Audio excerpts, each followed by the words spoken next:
своей самобытной природы, с маляничими лугами, тихими лясами и рэками.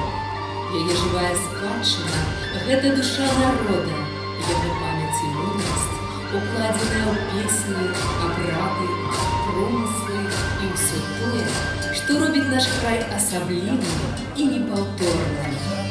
Святая адданасць роднай зямлі — лепшай стараны няма, гэта мой родны край, іншы не шукай дарма, гэта мой родны край, льецца ў сінім вяском зашэпчам прыемна гай, песню кожнае аконца, гэта мой родны край, дзе б ні вандраваў, я вярнуўся заўжды, любы родны край, край малады, тут зямля моя, отец моя, твоя, мой притулок назавжди.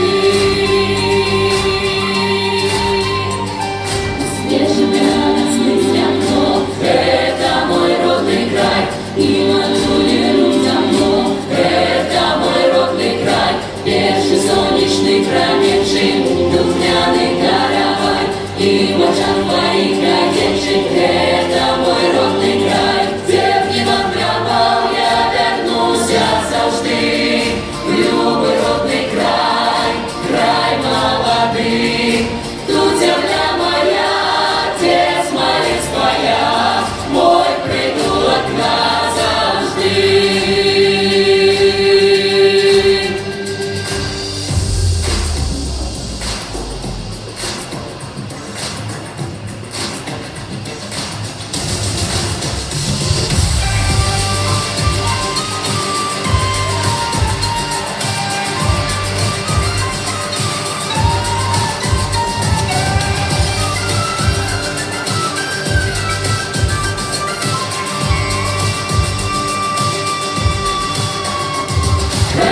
Реков и озер, это мой родный край, тень лесов, полев, простор, это мой родный край, степь зазули у бары, это мой родный край, под улицу гущары, это мой родный край, где б ні вандраваў, я вярнуся заўжды, любы родный край, край малады, тут зямля моя, твоя, мой притулок назавжди. Тут земля моя, отец моя, твоя, мой притулок назавжди.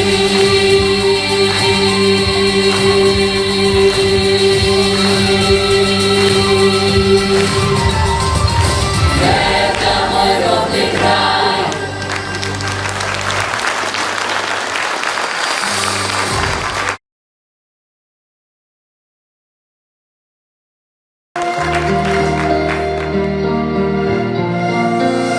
Связь поколений, нить поколений, голос родной земли. Он родниками и колыбельной маминой говорит, доброю вестью, словом застойным, радостью и бедой, голосом детским и колокольной, песнею над рекой.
поем, голос